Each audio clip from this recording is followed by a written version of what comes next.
આદિવાસીત્વ શું છે તે શીખવાડવા માટે. ત્યારબાદ આપણા માનનીય ધારાસભ્ય ડેડિયાપાડા ચૈતરભાઈ વસાવા એમનું ઉદ્બોધન આવશે અને ત્યારબાદ તૂર નૃત્ય વલસાડ તૈયારી રાખે. ત્યારબાદ આપણે યુવરાજસિંહ જાડેજા જે આપણા એક યુવા આંદોલનકારી નેતા છે, દરેક સમાજ માટે લડી રહ્યા છે, એમને પણ આપણે સાંભળવાનો મોકો આપીશું. તો અત્યારે વીએમ પારગી સાહેબને આપણે વિનંતી. जोहार जय जोहार का नारा है,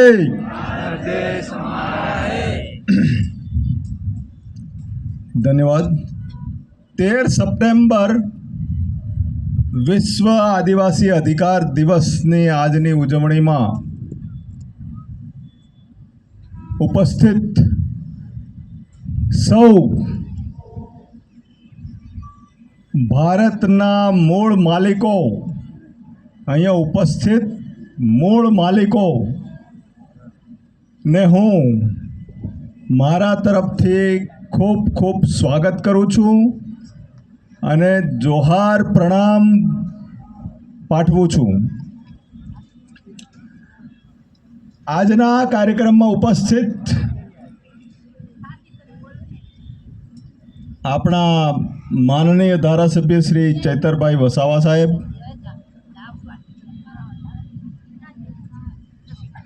અહીંયા ઉપસ્થિત આઈએએસ અધિકારી શ્રી પટેલ સાહેબ, કુમાર સાહેબ,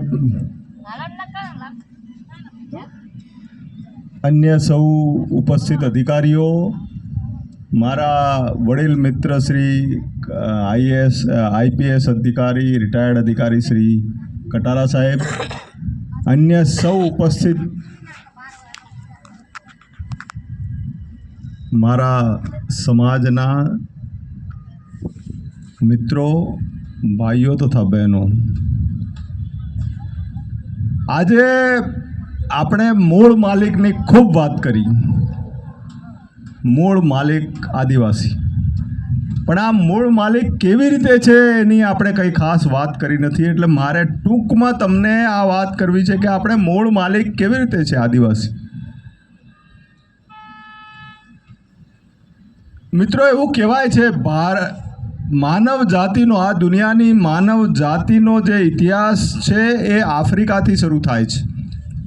આફ્રિકા ખંડથી, ઉત્તર આફ્રિકાથી શરૂ થાય છે, મોરોક્કો અને એ વિસ્તારમાં. અને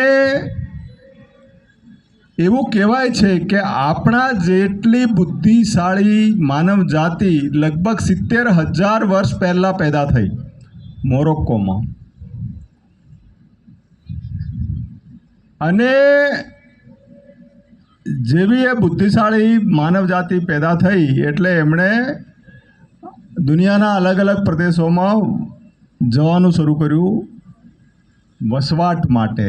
કારણ કે ત્યાં લોકલ જે રિસોર્સિસ હતા, કુદરતી સંપત્તિ હતી, એ ઓછી હતી. એટલે ધીમે ધીમે બધા ત્યાંથી નીકળ્યા.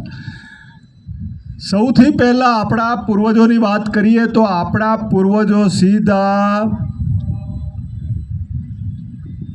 ઇજિપ્ત અને ત્યાંથી સાઉદી અરેબિયા અને આ બધો વિસ્તાર ક્રોસ કરી અને સીધા આવી ગયા આપણા પાકિસ્તાનના જે પશ્ચિમ ભારત છે ત્યાંના સિંધુ સંસ્કૃતિ છે, સિંધુ નદીની ખીણ, ત્યાં આગળ આવ્યા અને એ આખા વિસ્તારમાં વસવાટ શરૂ કર્યો. આ લગભગ 60,000 વર્ષ પહેલાંની વાત છે. 60,000 વર્ષ પહેલાં આપણા પૂર્વજો એટલે કે આદિવાસીઓના પૂર્વજો આફ્રિકાથી ઇજિપ્ત અને એ બધો વિસ્તાર ક્રોસ કરીને સીધા આવ્યા આપણા સિંધુ સંસ્કૃતિ, સિંધુ જે ખીણ છે એ વિસ્તારમાં, અને ત્યાં વસવાટ શરૂ કર્યો. થોડા વખત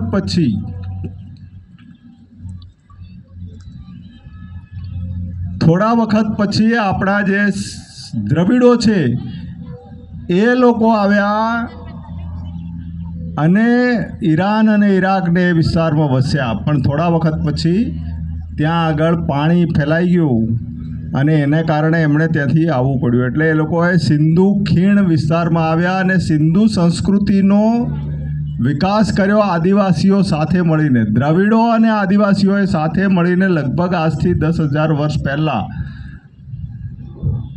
સિંધુ સંસ્કૃતિનો વિકાસ કર્યો, જે એ જમાનાની ખૂબ વિકસિત સંસ્કૃતિ હતી. અને એમણે સિંધુ સંસ્કૃતિનો વિકાસ કર્યો.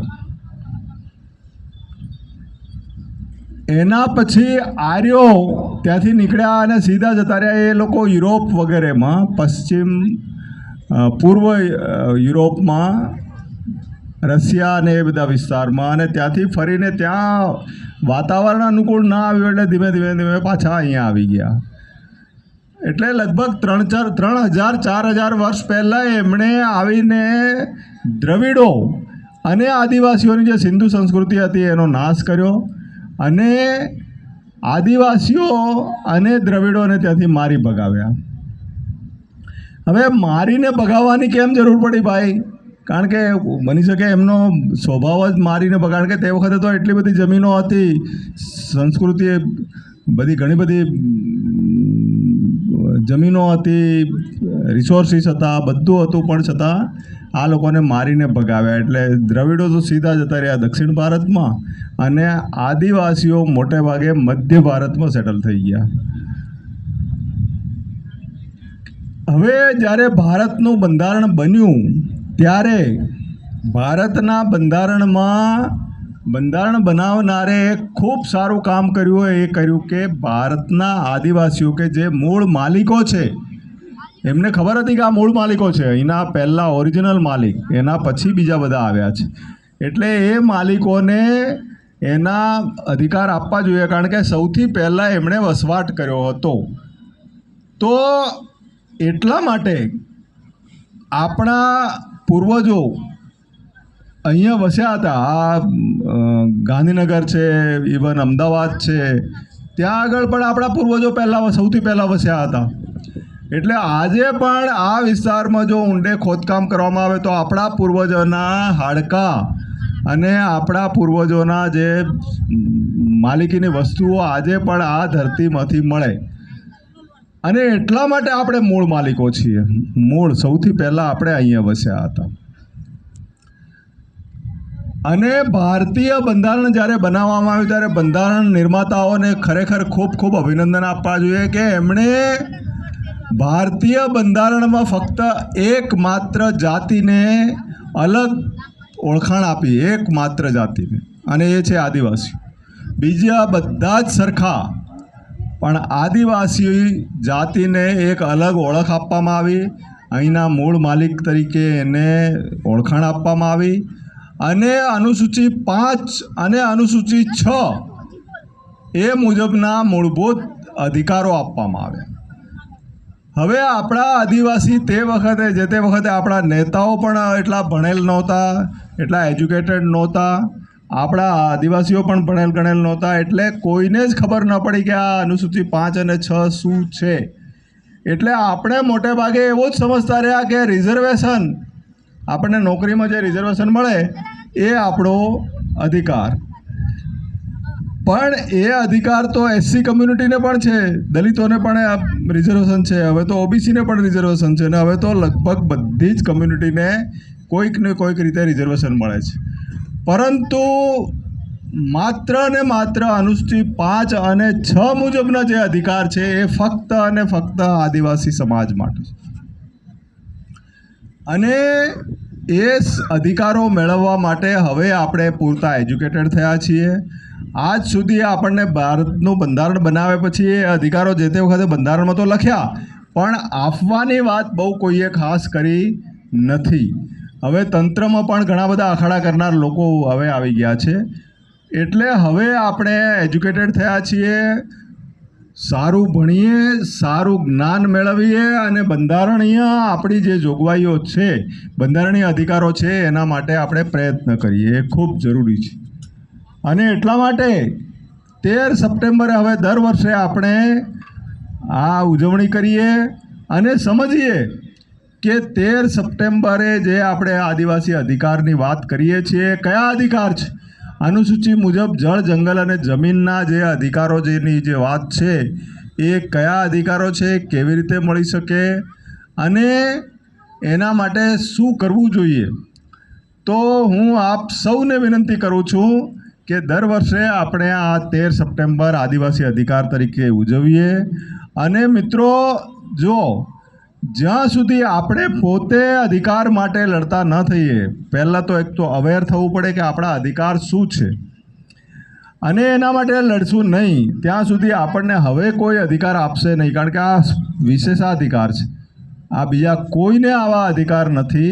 ફક્ત અને ફક્ત અનુસૂચિત જનજાતિ એટલે કે આદિવાસી એટલે કે અહીંના મૂળ માલિકોને આ વિશેષાધિકાર છે.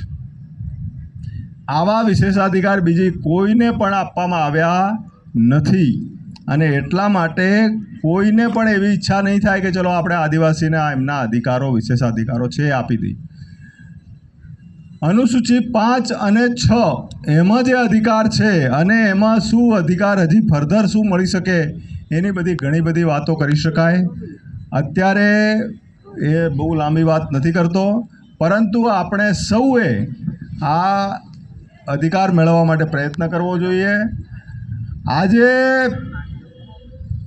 13 સપ્ટેમ્બરના જે આ ઉજવણી સમિતિ બનાવી એનો હું કન્વીનર છું. અને તમારા ઉપર વરસાદ વરસી રહ્યો છે અને તમારા ઉપર થોડા વખત પહેલાં ધૂપ વરસી રહી હતી, તાપ. એના માટે હું જવાબદાર છું, એટલે તમે મને સામે જોઈને મને દોષ દઈ શકો છો. એના માટે હું તમને યાદ કરાવું છું કે એના માટે આ વરસાદ પડે છે, એના માટે તમને ધૂપ લાગી, તાપ લાગ્યો અને બીજું જે તકલીફ પડી રહી છે એના માટે હું જવાબદાર છું. મારી ટીમે ખરેખર ખૂબ સારું કામ કર્યું અને આટલું સુંદર આ જગ્યા પસંદ કરી, આટલી સુંદર વ્યવસ્થા કરી છે. એ ટીમમાં શ્રી VR ચારલ સાહેબ છે, રિટાયર્ડ એડિશનલ કલેક્ટર છે, મોડિયા સાહેબ છે, પછી અસોડા સાહેબ છે અને બીજા પણ મિત્રો છે. એમણે ખરેખર ખૂબ મહેનત કરી છે. એ તમામને હું ખૂબ ખૂબ આભાર માનું છું. એ સિવાય પણ ઘણા બધા બીજા મિત્રો છે જેમણે પણ મદદ કરી છે. તમામને હું ખૂબ ખૂબ આભાર માનું છું. અને ભવિષ્યમાં પણ જેમ RJ પટેલ સાહેબે ઘણા બધા સૂચનો કર્યો, ખૂબ વહીવટી અનુભવી અધિકારી છે, એમણે ખૂબ સૂચનો કર્યા છે. એમને ખૂબ ખૂબ આભાર માનીએ કે એમનો અનુભવનો આપણે લાભ લેતા રહીશું ભવિષ્યમાં પણ. અને અહીંયા આપણી વચ્ચે ઉપસ્થિત માનનીય ધારાસભ્ય શ્રી ચૈતરભાઈ વસાવા જે સૌથી વધુ એક્ટિવ ધારાસભ્યોમાંના છે. સૌથી વધુ એક્ટિવ જ્યાં જુઓ ત્યાં ચૈતરભાઈ આદિવાસી લોકો માટે, વિસ્તારના લોકો માટે કરતા રહેતા હોય છે, અવાજ બુલંદ કરતા રહેતા હોય છે. એ આપણી વચ્ચે ઉપસ્થિત છે. એમને હું આવકારું છું કન્વીનર તરીકે. અને આ વખત પછી આપણને સંબોધન પણ કરવાના છે. એમને ખૂબ ખૂબ આભારીએ અને આભાર માનીએ આપણી વચ્ચે આપ સૌનો આજના દિવસે અહીં પધારવા બદલ ફરીથી ખૂબ ખૂબ આભાર માનું છું અને સ્વાગત કરું છું. ધન્યવાદ. Thank you very much.